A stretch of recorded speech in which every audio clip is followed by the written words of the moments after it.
नमस्कार, आप देख रहे हैं क्राइम वॉर, जुर्म के खिलाफ वॉर। चलिए नजरें डालते हैं राजधानी दिल्ली में हुई 5 बड़ी वारदातें। दक्षिण दिल्ली के पोश इलाके माने जाने वाले ग्रेटर क्लास 1 में मार्केट में महिला से सरेआम झपटमारी की वारदात सामने आई।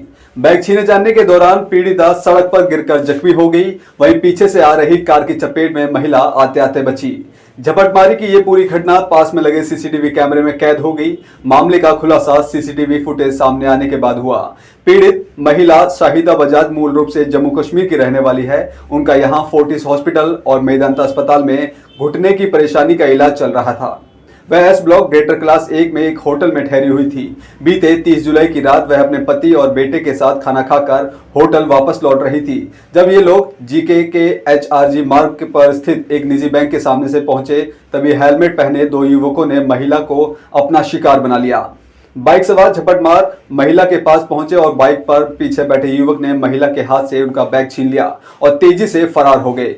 घटना का सीसीटीवी फुटेज का वीडियो भी अब सोशल मीडिया पर तेजी से वायरल हो रहा है।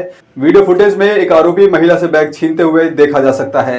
बैग छीनते ही महिला सड़क पर गिर जाती है और चिल्लाने लगती है। इसी बीच पीछे से एक कार को आते भी आप देख सकते हैं। कार सवार ने गाड़ी को नियंत्रण कर महिला को कार की चपेट में आने से बचाया। महिला ने पुलिस को दिए गए बयान में बताया कि उसके बैग में स्टेट बैंक ऑफ इंडिया का एक ATM, आयुष्मान कार्ड, आधार कार्ड, मोबाइल और कुछ कैश रखा था। ग्रेटर क्लास पार्ट 1 के एम ब्लॉक मार्केट में सरेआम हुई इस घटना के बाद ग्रेटर क्लास पुलिस थाने में शिकायत दर्ज कराई गई।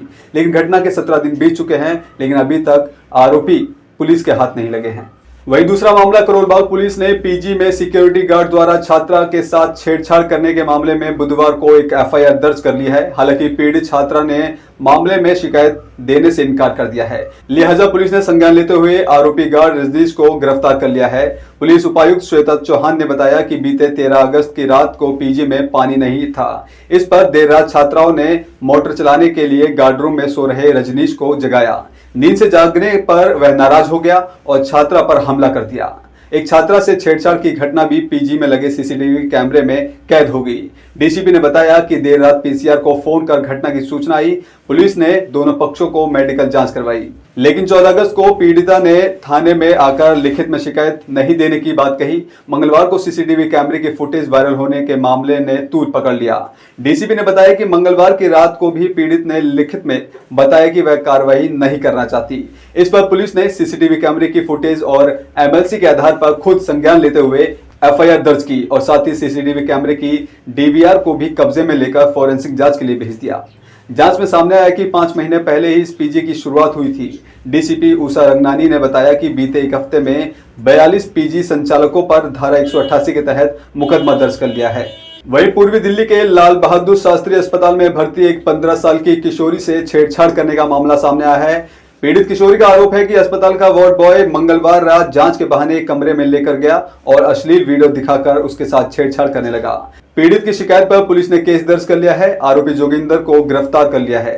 पीड़ित किशोरी कल्याणपुरी में रहती है। मंगलवार रात उसकी तबीयत खराब हो गई। परिजनों ने उसे लाल बहादुर शास्त्री अस्पताल में ले जाकर भर्ती करवाया। किशोरी की मां भी उस दौरान उनके साथ मौजूद थी। किशोरी का आरोप है कि देर रात उसकी मां को नींद आ गई थी। लगभग 1:30 बजे आरोपी उसके पास आया और जांच के बहाने एक कमरे में ले गया। वहां उसे अश्लील वीडियो दिखाकर उसके साथ छेड़छाड़ करने लगा।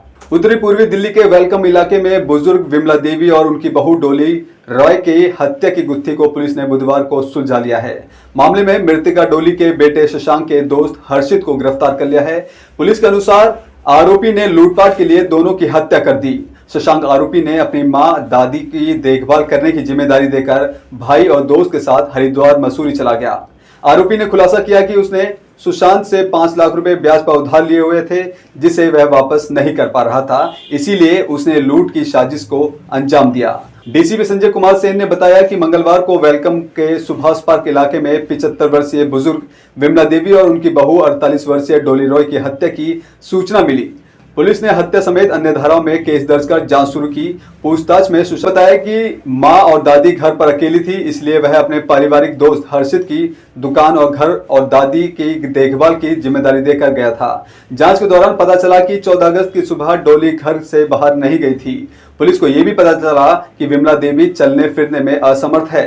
वह काम के लिए बहू डोली को मोबाइल पर 15-20 बार फोन करती थी। सीडीआर की डिटेल से पता चला कि 13 अगस्त की रात लगभग 9 बजे के बाद विमला देवी ने किसी को फोन तक नहीं किया था। पुलिस ने हर्षित को बुलाकर पूछताछ की तो वह बार बार अपना बयान बदलने लगा। पुलिस ने हर्षित के घर के पास लगे सीसीटीवी कैमरे की फुटेज खंगाली तो पता चला कि 13 अगस्त की रात को वह कुछ सामान लेकर घर आया था। सख्ती से पूछने पर उसने हत्या की बात कबूल कर ली। पुलिस ने उसके पास से लूट के 24,000 रुपए, गहने और चाकू बरामद कर लिया है। आरोपी हर्षित ने पुलिस को बताया कि वह 13 अगस्त को मोबाइल का चार्जर देने के बहाने उनके घर गया था और उसी दौरान डोली मंदिर से घर आ रही थी। वह उसके साथ ही घर के अंदर चला गया। बातचीत के दौरान मौका मिलते ही तकिए से मुंह दबाकर डोली का दम घोट दिया, फिर चाकू निकालकर पेट में कई बार मारा। इसके बाद विमला देवी की हत्या कर दी। नीचे आकर पालतू कुत्ते को एक कमरे में बंद कर दिया, जिसके बाद घर में मौजूद नकदी, गहने और सामान लेकर फरार हो गया। स्वतंत्रता दिवस पर सुरक्षा के कड़े बंदोबस्त का दावा करने वाली पुलिस की पोल एक नाबालिग ने खोल दी। उसने 15 अगस्त की सुबह से 16 अगस्त की तड़के तक महज 20 घंटे के भीतर झपटमारी कर लूट की 6 वारदातों को दक्षिण दिल्ली में अंजाम दिया। स्पेशल स्टाफ ने 17 अगस्त की सुबह नाबालिग को पकड़ लिया। नाबालिग ने पुलिस को बताया कि वह नशे का आदी है। इसकी पूर्ति के लिए वह वारदात को अंजाम देता था। झपटमारी की पहली वारदात हौसखास इलाके में बीते सोमवार सुबह 8 बजे हुई। पैदल जा रही एक युवती से स्कूटी सवार ने पता पूछा और इस दौरान उसका मोबाइल छीनकर फरार हो गया। दूसरी वारदात सोमवार शाम 5:15 बजे साकेत इलाके में हुई। यहां पर युवती का पर्स भी स्कूटी सवार ने ही झपटा। वारदात के समय स्कूटी पास में लगे सीसीटीवी कैमरे में कैद हो गई, जिसकी मदद से पुलिस ने जांच शुरू की। तीसरी वारदात साकेत इलाके में लगभग 5:45 बजे हुई। लाडोसराय इलाके में स्कूटी सवार मोहम्मद रफीक नामक शख्स का मोबाइल छीन लिया गया। यहां भी नीले रंग की स्कूटी का ही इस्तेमाल किया गया था। इन वारदातों से साफ हो चुका था कि एक ही शख्स इन्हें अंजाम दे रहा है। कुछ ही घंटे बाद चौथी वारदात मालवीय नगर इलाके में घटित हुई। यहां 16 अगस्त की रात लगभग 2:15 बजे आकाश अस्पताल के समीप स्कूटी सवार ने पवन नाम के युवक से मोबाइल छीन लिया। पांचवी वारदात साकेत इलाके में 16 अगस्त की तड़के लगभग 3 बजे हुई। बदायूं की रहने वाली एक महिला से बैग लूट लिया गया। वारदात ग्रेटर कैलाश इलाके में हुई, जहां जोमैटो कंपनी के डिलीवरी बॉय से तड़के लगभग 4 बजे इसका बैग लूट लिया गया। पुलिस को पता चला कि आरोपी नाबालिग के खिलाफ पहले भी लूट, झपटमारी और वाहन चोरी के 13 मामले दर्ज हैं। 28 जुलाई को उसने तिगड़ी थाना इलाके में जज से भी 5,000 रुपए और अन्य महत्वपूर्ण दस्तावेज लूट लिए थे। स्टाफ के इंस्पेक्टर अतुल त्यागी की देखरेख में एसआई योगेश की टीम ने सीसीटीवी फुटेज को खंगालना शुरू किया। इस दौरान हवलदार संदीप और सिपाही अखिलेश को पता चला कि वारदात में शामिल आरोपी स्कूटी पर वारदात करने बीआरटी कॉरिडोर पर आएगा। इसके बाद नाबालिग को पकड़ लिया गया। तलाशी में उसके पास से 2 मोबाइल फोन मिले जो 15 अगस्त को छीने गए थे, जिसकी निशानदेही पर महिला से लूटे हुए आभूषण, हेलमेट और 8,270 रुपए बरामद भी किए। दोस्तों, अभी के लिए आप इजाजत दीजिए। देखते रहिए क्राइम वॉर, जुर्म के खिलाफ वॉर।